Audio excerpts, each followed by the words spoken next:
Monsieur le maire de la commune de Patte d'Oie, Madame la mairesse de la commune de Golfe Sud, ma très chère sœur et fille, Khadija Mahécor Diouf, Mesdames, Messieurs les directeurs généraux, directeurs nationaux,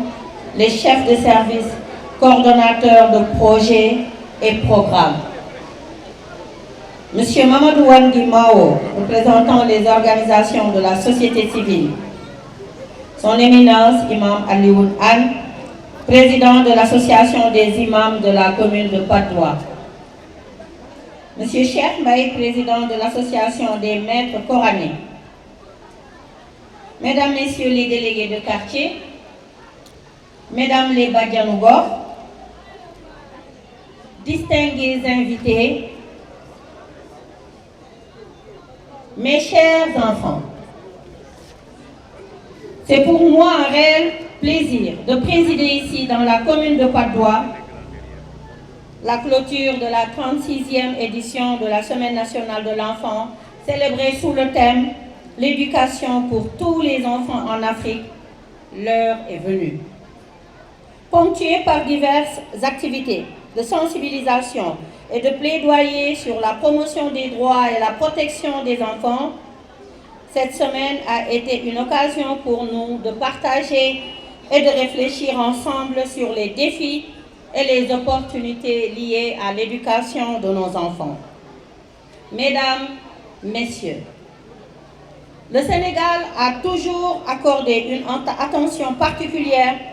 à la protection et à la promotion des droits des enfants avec la ratification de la quasi-totalité des instruments juridiques internationaux, régionaux et nationaux de protection de l'enfant. Ces engagements se traduisent par l'adoption en 2013 de la stratégie nationale de protection de l'enfant, dont la vision est d'offrir à travers un système de protection intégré un environnement politique, institutionnel et légal protecteur contre toute forme de maltraitance, de négligence, d'abus, d'exploitation et de violence que subissent les enfants, leurs familles et leurs communautés. Ainsi, plusieurs activités ont été réalisées, notamment la commémoration de la journée de l'enfant africain le 24 juin 2024 à Kaffrine, consacrant par la même occasion le lancement de la Semaine nationale de l'enfant. L'organisation d'un panel scientifique le jeudi 27 juin 2024 à Dakar sur le bilan des réalisations dans le domaine de l'éducation depuis 2014, enjeux et perspectives. L'organisation également d'une balade des enfants via le BRT pour sensibiliser sur les problématiques liées à la protection des enfants, suivi de cette présente cérémonie de clôture de la Semaine nationale des enfants dans la commune de Patte d'Oie. Sur toute l'étendue du territoire, les acteurs en charge de la protection institutionnelle et sociaux se sont tous engagés durant toute la semaine en mobilisant des milliers d'enfants autour des différentes activités. Mesdames, Messieurs, au Sénégal, des avancées ont été notées depuis 2013 en termes de promotion et de protection des droits de l'enfant, notamment l'adoption de la stratégie nationale de protection des enfants, assortie de 2 plans d'action et la mise en place de cadres de coordination au niveau stratégique et déconcentré, l'élaboration et la dissémination de guides sur la protection de l'enfant au Sénégal traduit en langue nationale, la mise en place d'un programme de retrait et de réinsertion socio-économique des enfants en situation de rue, l'adoption du plan d'action national d'abandon des mutilations génitales féminines, l'adoption également de l'agenda national de la jeune fille, la validation technique du plan d'action de lutte contre les mariages d'enfants, etc.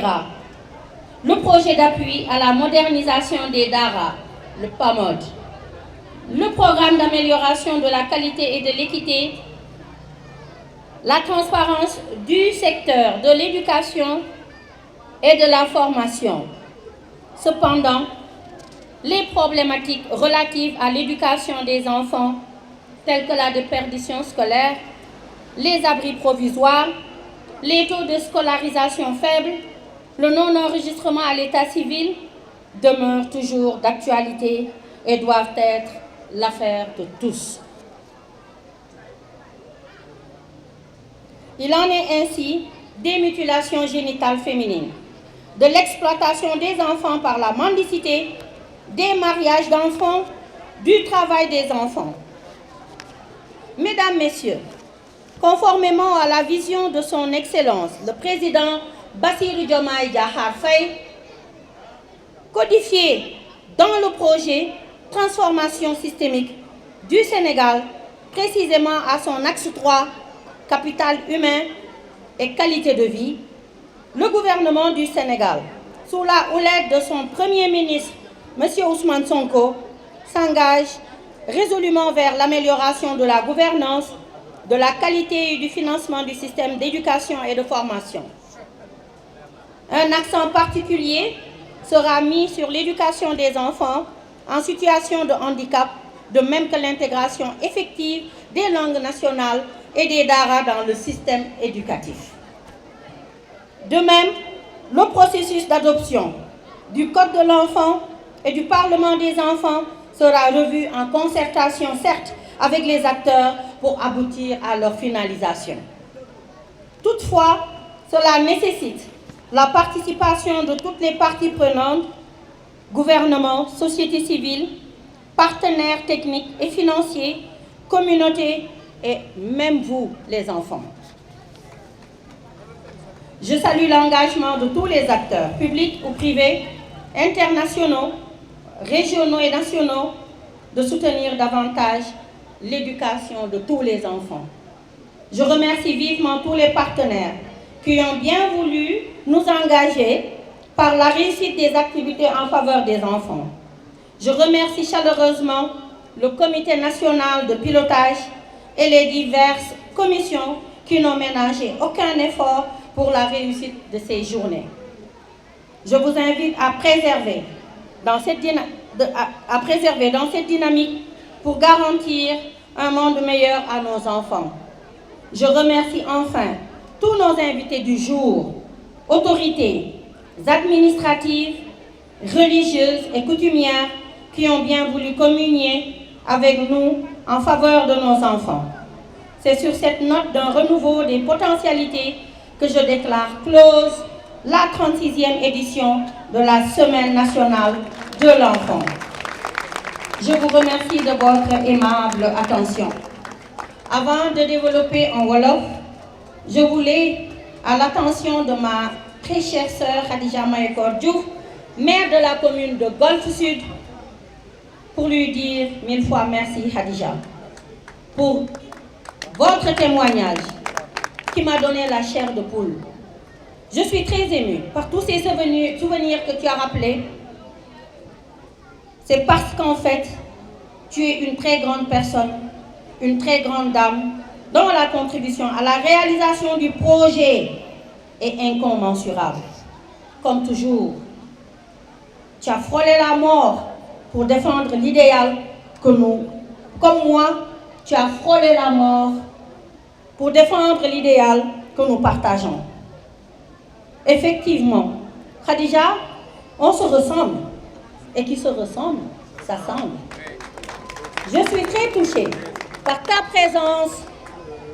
à mes côtés pour célébrer les enfants.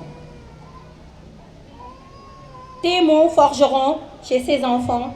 le leadership,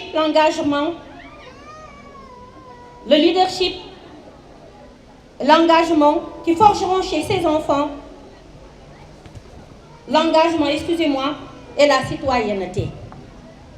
Ton modèle, ton combat que je connais,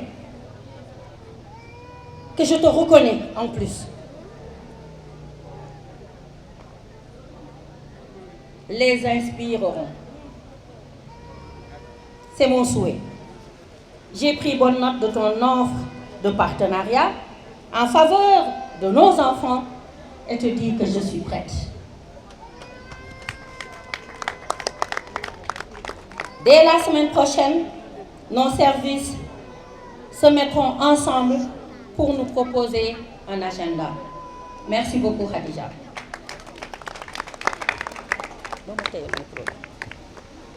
ma ciy sànni rek quelques kàddu wolof kàddu yoo xam ne gannaaw ba ñu gërëmee ñi fi teew ñépp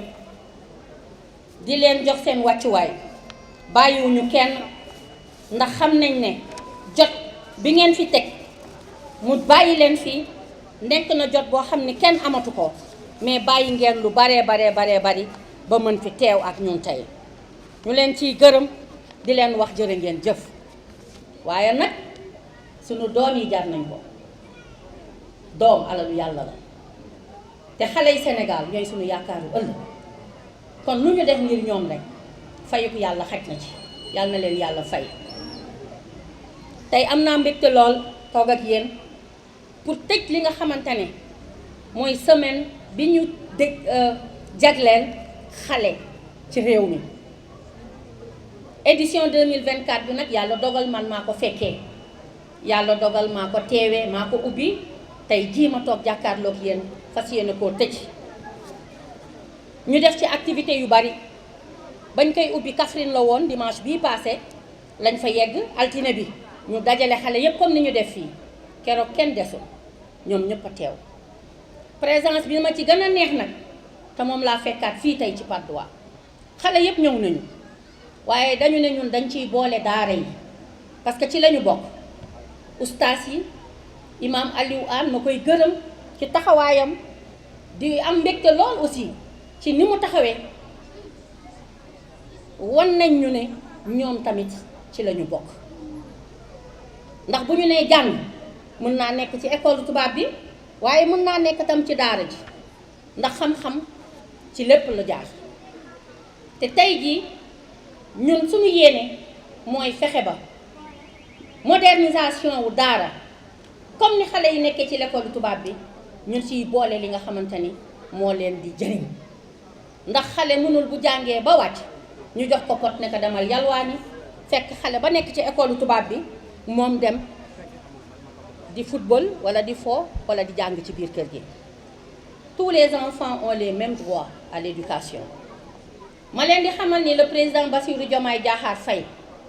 dafa ni éducation inclusive kon nekk na nag loo xam ne tey jii bu ci acteurs yëpp taxawee danañu jàppale ñu ànd jëm ci li nga xam ne mooy épanouissement xale yi maanaam mooy li nga xam ne mooy doon seen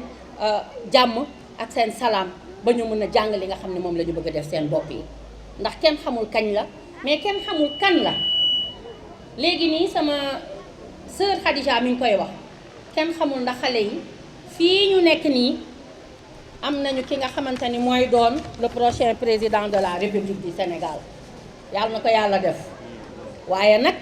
kenn xamul aussi xale bii nekk suba magistrat wala enseignant wala docteur te ñooñu ñoo yore société bi kon nag nañu fexe ba xale yi ñu jox leen seen cër message bi ma xale bi yónnee léegi ndeysaan xale bu jigéen bu ndaw bi nee na dafa am ay àq ak yelleef waaye dafa bañ ñu xañ ko ko di ñaan pour ñu jox ko ko bu ko xale di wax dafay am neneen noo koy yëgee kon ndegam ñun ñu ngi koy wax fekk ci xale yi dañuy ñaan yàlla lii ñu bëgg a dëgmal muy jàpp ci Sénégal boo xam ne xale yëpp dañ ciy gis seen bopp yàlla na ko suñu borom mottali wax nañ fi léegi li nga xam ne mooy code de l'enfant tàmbali woon nañ ko ñun ñu fekk ko fi incha allahu rabbi danañu ci taxaw danañu ci dox te man nii porté naa volontaire pour doon avocat bi nga xamante ne danañu xeex ci loolu ndax yéen xale yi ñun dañu am yaakaar ci yéen yàlla na leen yàlla taxaw yàlla may leen li nga xamante ne moom ngeen yellool ñu jox leen ko fii ci Sénégal bii li tax ngeen jël aussi 16 juin ñu jagleel ko enfant africain xale yi wax nañ ko ñu ciy profité di féliciter xale yi seen prestation yi ñu fi def ak prestataire yëpp tey wax dëgg yàlla bis bi rafet na mais di wax rek ni ñu ngi ciy profité di delloo xalaat bu rafet dafa di ko ñaanal muy le secrétaire général bi nga xam ne moo nekkoon ci ministère de la famille et des solidarités sunu boroom dogal mu bàyyi ñu fi wuy ji ko man sax jotuma ko fi fekk waaye seede yi ma dégg ñu seedeel ko tax na ba mënuma ko bañ a ñàkk tudd muy loo xam ne waa Eden ñii fi def prestation delloo nañ ko ci njukkal waaye di wax rek ni moom ci boppam moom mooy fondateur u Eden mës a xeex pour éducation de qualité xale yi am ko. maa ngi waxtaan léegi ak le doyen Mao am yaakaar yàkkamti ko lool ni dinañu toog waxtaan ndax ñu mel noonu dañ leen soxla ci société bi dañ leen soxla pour l'épanouissement des enfants yàlla na leen yàlla taxawu. donc bu ñu ñaanalee Mame Ngor Diouf di ñaanal aussi le doyen Ousmane Ka mi nga xam ne moom jot naa wax ak moom sax ñu war a tàmbali liggéey semaine ba ca topp ñu wax ma ne man yàlla yóbbu na ko ñuy ñaan ñoom ñëpp yàlla na leen yàlla xare aljana yàlla na leen yàlla taxaw ba yéene bi ñu amoon ci réew mi ak li ñu yàgg liggéeyal ministère yàgg koy liggéeyal état du Sénégal sunu borom fay leen ko yomal xiyaam. di wax rek ni gannaaw ba ñu defee sunu ouverture ca Kaffrine yàlla dogal na ma continuer jëm Salémata jaar Kédougou fekk fa ay xale yu wax yoo xam ne wallahi sa yaram day daw xale yu jigéen yoo xam ne seen avenir feneen la nekkoon ñu ne dañoo bëgg nga dimbaluñu ndax dañoo sonn ci di jaay sunu bopp ndax amuñu dara mënuñu xool sunu ay parents di toog duñu am lu ñu lekk mënuñu toog di seetaan ndóol ci sunu biir kër mais nous voulons autre chose yóbbante boo xam ni bu soobee yàlla président de la république dina ko dégg pour wax leen ni rek li ñuy ñaan yàlla moom président mu bëgg ko son premier ministre du gouvernement du Sénégal Ousmane Sonko bëgg ko mooy xale yi ñu jox leen seen àq ak seen yelleef incha allahu rabi danañ ci taxaw bu baax a baax a baax a baax. lu bari nag ci liñ fi wax ci ay adoption bari na duma ci sori waaye rek di wax ni problématique bi nga xamante ni moo relative à l'éducation des enfants vous les enfants mes enfants yéen sunu njaboot danaa leen ci taxawal te dinañu fexe ba du ngeen ci tumuranke te du ngeen ci weet bu soobee yàlla. yenn yi xale yi di jànkonteel wax naa ko ci français jarul ma koy répéter kon nag dañu leen di wax rek ni ma ko waxee ci français jàpp leen ne dinañ ko yeggee président de la république yeggee ko premier ministre ba ñu xam ne yaakaar ngeen leen et que sunu projet bii de transformation systémique place su xale bi ñu ci wax ñun jaay ko sénégalais yi ba ñu jënd ko bu soobee yàlla danañu ko mottali ci kàttanu borom bi.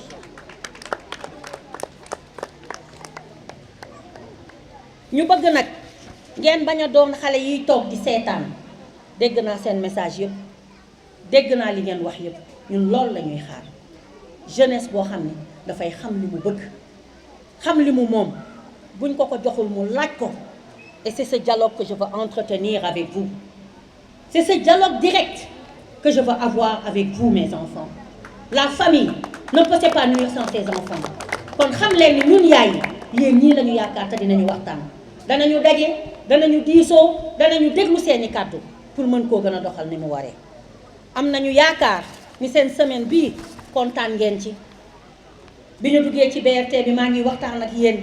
yenn xale yi kontaan ba mënuñu ko nëbb. ne nous sommes contents ñu ngi doog a dugg ci BRT bi mais ñu ngi doog a toog ak sunu ministre di waxtaan ak moom xam leen ne tàmbali la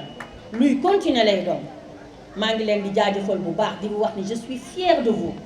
suis fière de vous mes enfants te incha allahu rabbi on ira loin on fera beaucoup de choses ensemble maa ngi leen di gërëm di leen sant di jaajëfal waa DPDPE kenn noppalukuwul kenn bàyyiwul yoonam benn yoon. Vous avez tout fait pour que cette cérémonie soit une réussite.